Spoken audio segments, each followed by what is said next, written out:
Good morning students.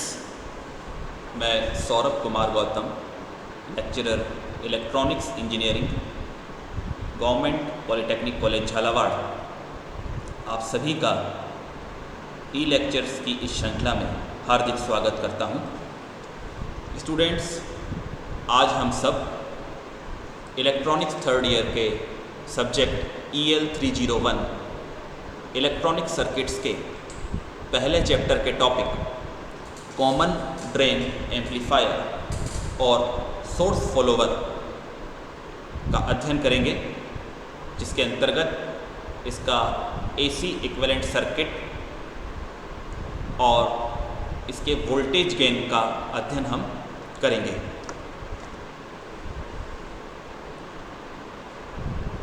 इस lecture के लिए हमने टाटा मैकग्रा-हिल की जो बुक है नीमन की, उसकी सहायता ली है। स्टूडेंट्स, दिए गए डायग्राम में N channel metal oxide semiconductor का से बने सोर्स फॉलोवर और कॉमन ड्रेन एम्पलीफायर का स्कीमेटिक डायग्राम शो किया हुआ है। As seen in the figure, the output signal is taken off the source with respect to ground and the drain is connected directly to VDD, that is biasing DC supply. Since VDD becomes signal ground in the AC equivalent circuit, we have the name common drain. तो इस line के सहारे हम समझ सकते हैं कि जो दिया गया हमारा डायग्राम है वो किस प्रकार से एक कॉमन ड्रेन एम्पलीफायर कहलाता है। The more common name is source follower. जिस प्रकार से कॉमन कलेक्टर कॉन्फ़िगरेशन जो होता है बाईपोलर जंक्शन ट्रांजिस्टर का, उसे इमीटर फॉलोवर कहा जाता है, ठीक उसी प्रकार से इस common drain configuration of field effect transistor को हम सोर्स फॉलोवर के नाम से भी जानते हैं। और साथ ही साथ the reason for this name will become apparent as we proceed through the analysis. और जैसे जैसे हम इस सर्किट का एनालिसिस करेंगे, ये नाम हमें सिद्ध हो जाएगा कि इसे सोर्स फॉलोवर क्यों कहा जाता है। हम इस पे फोकस करेंगे on the small signal analysis, क्योंकि इसका DC एनालिसिस तो हमने जो जैसा कॉमन सोर्स का किया था वैसा ही होगा। The small signal equivalent circuit assuming the coupling capacitor acts as a short is shown below. हम इस सर्किट में जब देखते हैं तो जो ये कैपेसिटर है जिसको इंगित किया है CC से, इसको हम कपलिंग कैपेसिटर कहते हैं। ये गेट साइड की तरफ लगा हुआ है, RSI source input resistance, R1 R2 हमारे बाइसिंग रजिस्टर्स हैं और ये RS हमारा एक्सटर्नल सोर्स रेजिस्टेंस है। अब हम बात करते हैं कॉमन ड्रेन अथवा सोर्स फॉलोवर के AC इक्विवेलेंट सर्किट की। खास बात जो हमें ध्यान रखनी है, the drain is at signal ground and the small signal resistance RO of the transistor is in parallel with the dependent current source. जो हमारा 6.29b वाला डायग्राम है is the same equivalent circuit but with all signal grounds at a common point. और ख़ास बात है, we are again neglecting the body effect. दोनों diagram आप देख सकते हैं।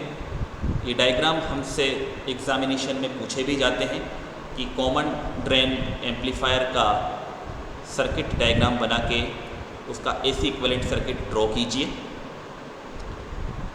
तो ये दोनों डायग्राम्स हमें ध्यान रखने हैं।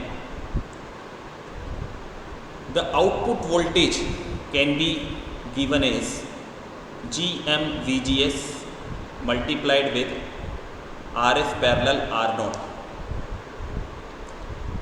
Writing a KCL equation from input to output results in the following. हमने KCL इक्वेशन लिखी है,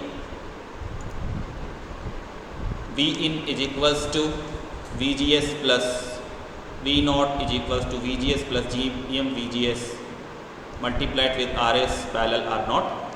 Therefore the get to source voltage VGS हमने कैलकुलेट किया है. इस इक्वेशन को ध्यान से देखने पे पता चलता है, this equation is written in the form of a voltage divider equation in which the gate to source of the NMOS device looks like a resistance with a value of 1 upon Gm, that is transconductance.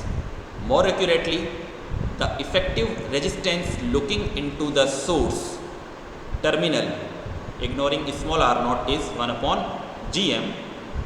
The voltage V in is related to the source input voltage Vi is given by, again एक प्रकार का equation आपके सामने है, V in is equals to Ri upon Ri plus RSI into Vi, where what is Ri is equals to R1 parallel R2 is the input resistance to the amplifier. जैसे हम values को substitute करते हैं, हमारे पास voltage gain का एक formula निकल के आता है जिसे इक्वेशन 6.33b के द्वारा दर्शाया हुआ है, which again is written in the form of a voltage divider equation. खास बात, an inspection of equation shows that the magnitude of the voltage gain is always less than unity. Common drain amplifier अथवा source amplifier का voltage gain practically हमेशा 1 से कम होता है. This result is consistent with the result of the BJT emitter follower circuit. और ठीक यह रिजल्ट उसी प्रकार का है जिस प्रकार का BJT के इमीटर फॉलोवर सर्किट में होता है. एक पॉइंट यहाँ पर डिस्कस करने वाला है. The expression for the voltage gain of the source follower is essentially identical to that of bipolar emitter follower.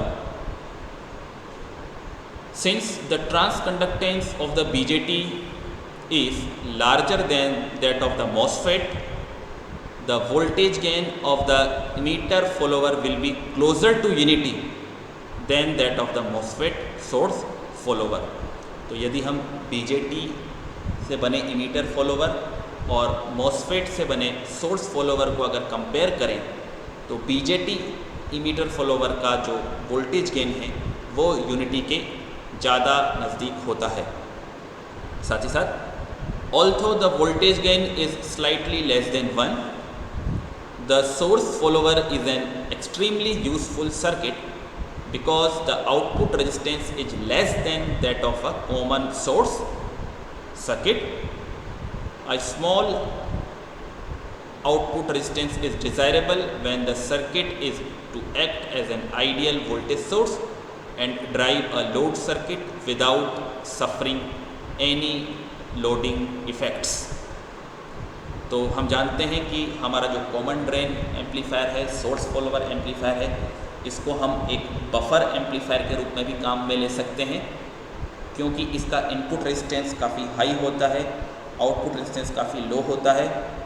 इसके हाई इनपुट रेजिस्टेंस के पीछे फील्ड इफेक्ट ट्रांजिस्टर का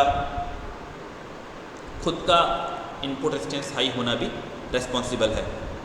आशा करता हूँ ये वीडियो आपको पसंद आया होगा और एग्ज़ाम में आपके लिए यूज़फुल होगा. धन्यवाद.